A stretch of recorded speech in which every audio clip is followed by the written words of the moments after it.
The pen they handed me felt less like an instrument of surrender and more like the key to a bomb. Its cold weight in my palm was a secret promise. My daughter, Amelia, watched me with a pity so sharp it was almost contempt. Her carefully practiced sympathy failing to hide the glint of victory in her eyes. She slid the papers across the polished mahogany of the dining table, a surface that held more history than she could ever comprehend. The title was Stark Durable Power of Attorney.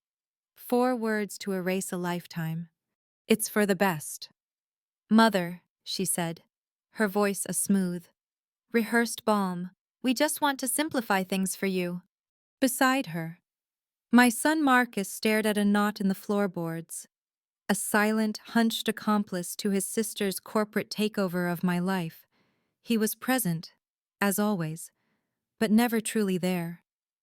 Amelia had already spoken to the realtors. She'd already placed a move-in packet from Willow Creek Retirement Living on the table. Its glossy photos of beige rooms and smiling strangers a grotesque insult in their minds. I was no longer a person, but an estate to be liquidated, a final loose end to be tied up before they could collect. They saw a frail old woman, a signature waiting to be harvested. They had forgotten who I was. They didn't see the woman who had balanced the books for their father's business for 50 years. The woman who had stretched every dollar until it screamed for mercy. They didn't see the architect of their own comfortable lives. So when Amelia pushed the pen toward my waiting fingers, I didn't hesitate. My hand was steady. I gave them the tired, resigned sigh they expected. I let my shoulders slump in defeat. I let them see the fragile woman they had invented. And then, I signed my name in the same clear, unwavering script Richard had always said was too bold for a woman. They smiled, a shared, triumphant glance between them. They had what they wanted, but they never understood one simple truth. My signature wasn't a surrender. It was the trigger. 3 months after we buried Richard, the silence in this house had turned predatory. The deep, aching quiet of grief had been replaced by the tense pause before an ambush. I remembered the day that cracked the last of my illusions. Richard was asleep in his armchair, the hiss of his oxygen tank a fragile rhythm in the room. I'd stepped out to make tea, and when I returned, Amelia was in the living room with a measuring tape, her back to me. She was eyeing the wall behind his favorite bookcase. She flinched when she saw me, a flicker of guilt in her eyes. Oh, Mother, I was just thinking. This room gets such wonderful light. When you eventually downsize. I had a few ideas. She was planning her remodel while my husband's breath still fogged the air. My grief for Richard was a clean, pure thing. What I felt for my children was something else entirely, a cold, sharp, and final realization. They weren't waiting for me to die.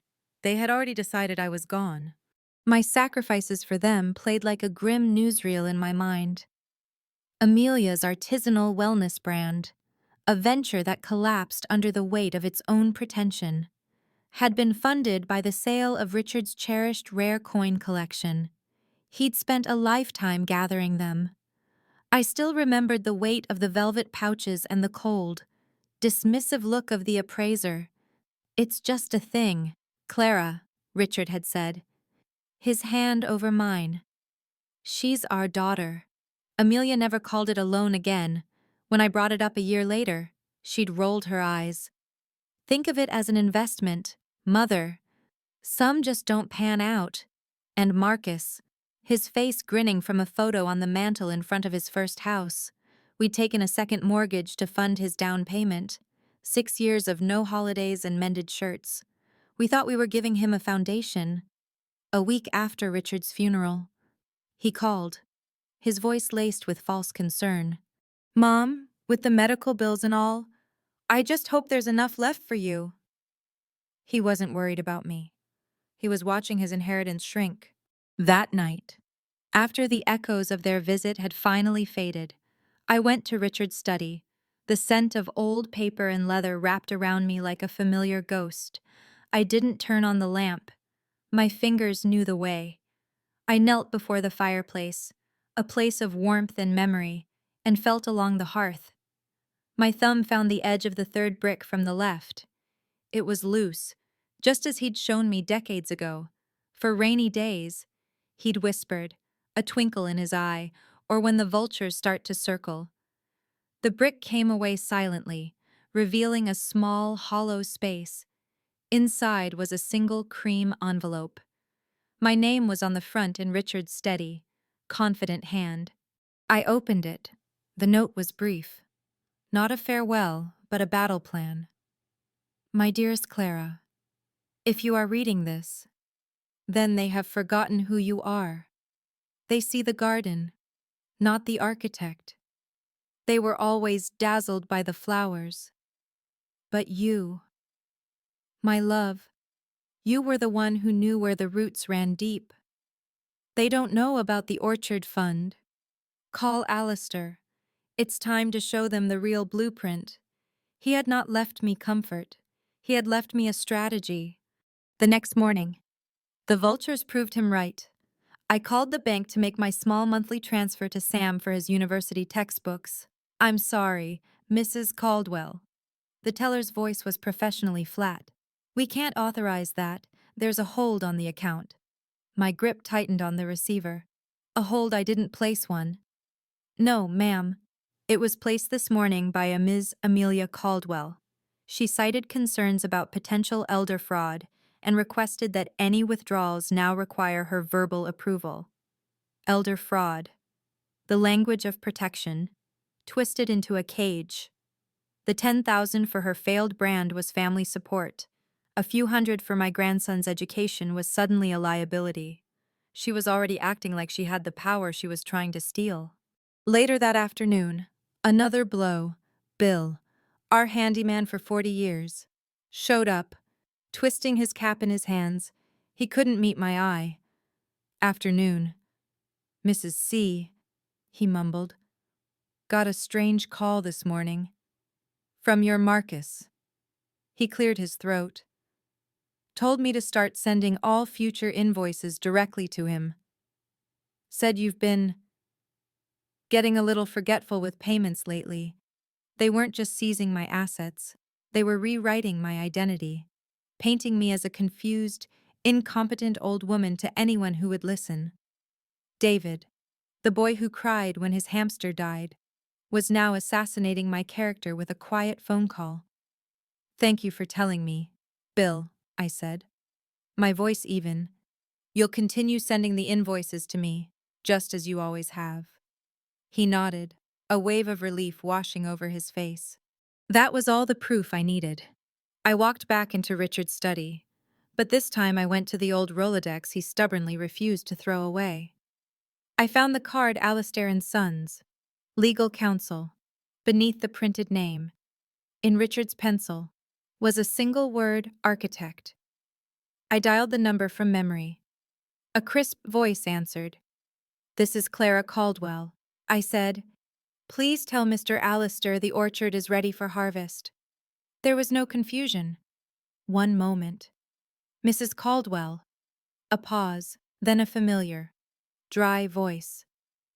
Clara, I've been expecting your call. The blueprints are prepared. The final piece of the puzzle arrived that Sunday. A knock at the door. And there was Sam, my grandson, holding a bag of the oolong tea I loved. He lived 3 hours away. He wasn't just in the area. As I filled the kettle, his discomfort was a tangible thing. Grandma. He started, his eyes fixed on the countertop.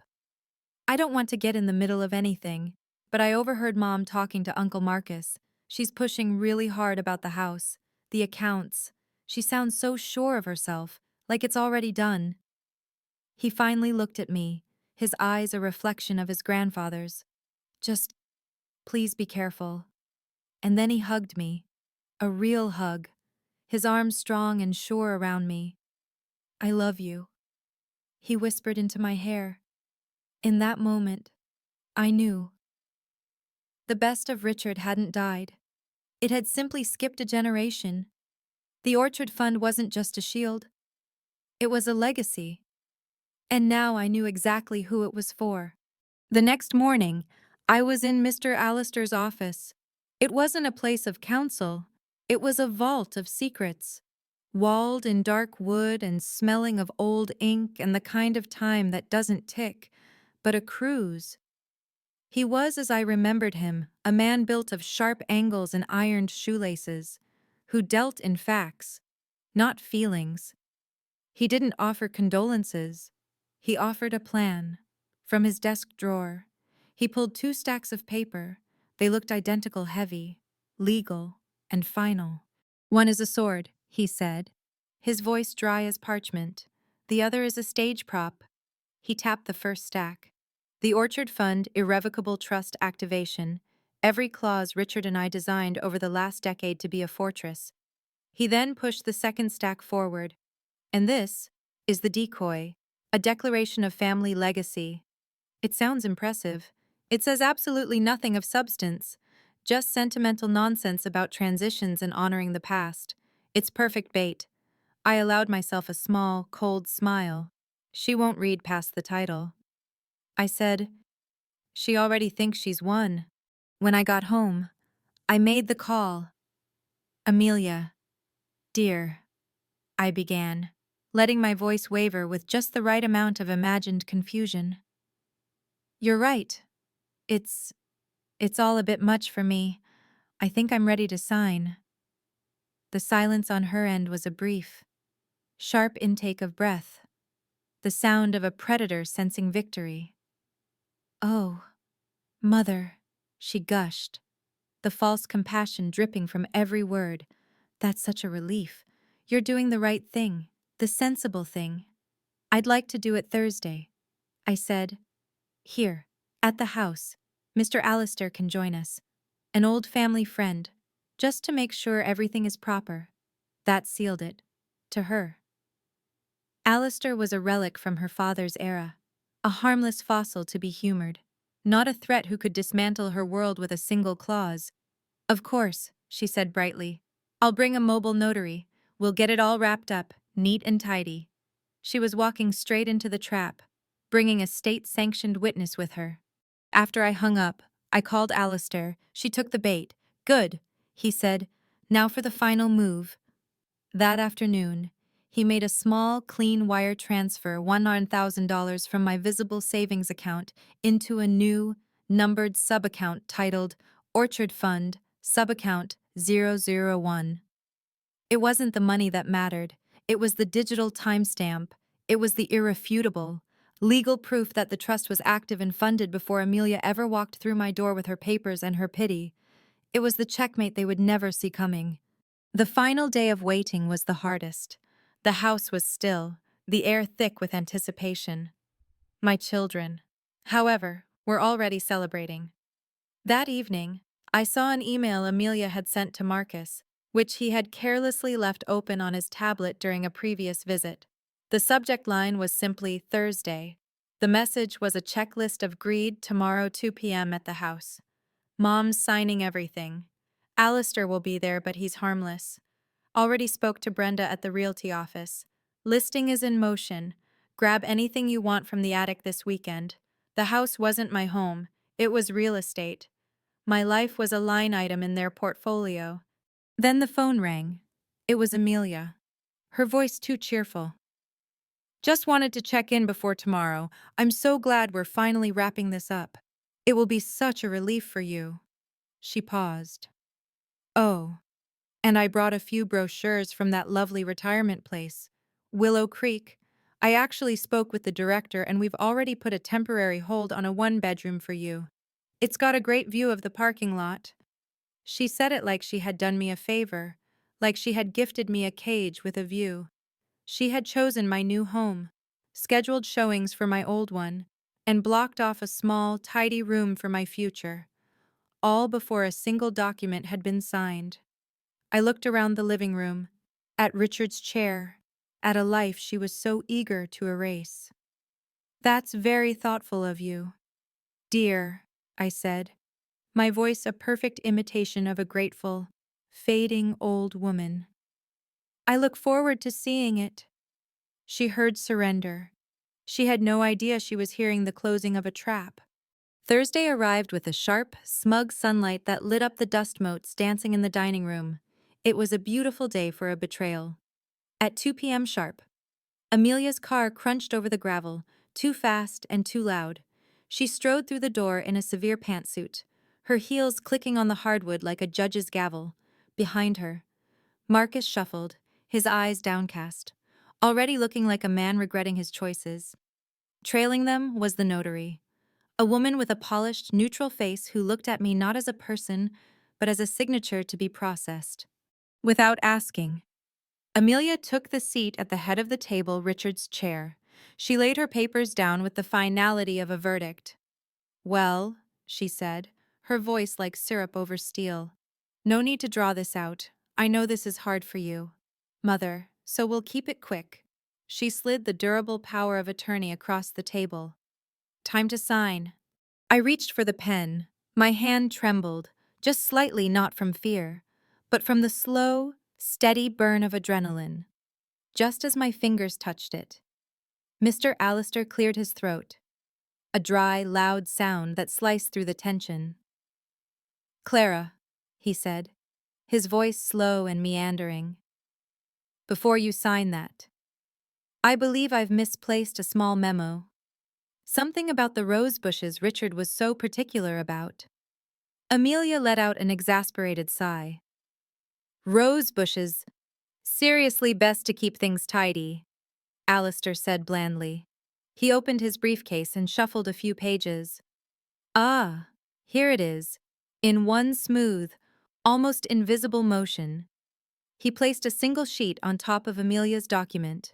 Perfectly aligned, he set his heavy fountain pen beside it. "There we go," he said, giving me a nearly imperceptible nod. "All in order." I picked up the pen. It felt solid, balanced, and cold. My hand was steady now. I looked at Amelia's triumphant smirk, at Marcus's suffocating guilt. I thought of Richard, I thought of Sam. Then I signed, Clara Caldwell. The reaction was instantaneous. Amelia lunged forward and snatched the paper, holding it up like a trophy she hadn't even bothered to read. "It's done." She beamed at Marcus. She thrust it at the notary. "Witness that." "Please." The notary glanced at the signature, added her own, and pressed her embosser into the page. A firm, metallic click. It was official. And then, as Amelia reached for her prize, Mr. Allister spoke. His voice was different now, the frail, old man act gone, replaced by cold, sharp steel. You might want to read what she actually signed. Amelia froze. Her smile faltered. "What?" "It's the POA." She looked down at the paper in her hand. Really looked. And her face drained of all color. It was a terrifying blankness, as if her entire reality had just been ripped away. "What is this?" she whispered, her voice a thread. Mr. Allister leaned back, calm as a statue. "That," he said, "is the final declaration for the Orchard Fund Irrevocable Trust. A portfolio your father and I created to protect what he truly valued." He paused, letting the words hang in the dead air. "A portfolio currently valued," he added with surgical precision, "at just over $9 million. Marcus made a small, strangled noise, the sound of a man being struck. Caroline turned ghost white. "With that signature," Allister continued, his voice unwavering, "which you so helpfully had notarized, your mother has fully funded the trust. That includes this house, all liquid assets, everything. And per the terms she and Richard agreed upon years ago, the sole beneficiary is her grandson, Samuel Caldwell, your son." Amelia stumbled back, her hand flying to her throat. "No!" she choked out. her voice cracking as fury and disbelief flooded her face. "No, you can't! This is fraud trickery!" She whirled on Alistair, shouting now, "I'll sue you! You fossil, she's not of sound mind! We have proof the bank, the handyman, she's incompetent." Mr. Alistair didn't flinch. On the contrary, he said with perfect calm, "You've spent weeks building a case that your mother is a vulnerable elder. Today, you brought a notary into her home and pressured her into signing over her entire estate. A court might view that as attempted elder fraud, and you did it all on the record." His words hit her like a physical blow. Her rage turned back to me, her face a twisted mask of hate. "I'm your daughter," she screamed. "That's our money, our inheritance." I looked at her then, truly looked at the stranger sitting in my husband's chair. When I spoke, my voice was quiet, but it cut through the room like a shard of glass. "No, Amelia, it was never your money. It was your father's and mine. We earned it. You only ever expected it." The fight drained out of her, replaced by a hollow, stunned emptiness. She had lost more than money. She had lost the story she told herself. David finally stood, wordless, and followed his sister as she fled the room. He didn't look back. The vultures were gone. Weeks later, the summer heat had softened. I stood in the garden with Sam, showing him how to prune the roses. He set the shears down. "Grandma," he said, his voice thick with emotion, I can't take it. All that money. It's not right. It should go to the family." I cupped his face in my hands, my old skin against his young, warm cheek. "Leo," I said gently, "your grandfather and I didn't save money. We saved seeds. For 50 years, we protected them, waiting for the right soil. Your mother and your uncle, their soil is rocky. Anything planted there grows twisted and bitter. But you," I touched his heart, "your heart is good soil, deep and rich. This isn't yours to keep. It's yours to grow." He understood. He wasn't inheriting wealth. He was inheriting a purpose. I looked out at the mighty oak tree we planted half a century ago, its branches reaching for the sky, strong and unshakable. Amelia had wanted the house. Marcus had wanted the money. But they never saw the real treasure. They never saw the view. In the end, I didn't take anything from them. I simply gave it all to someone who knew how to make things grow. What a journey it's been. It makes you wonder, doesn't it?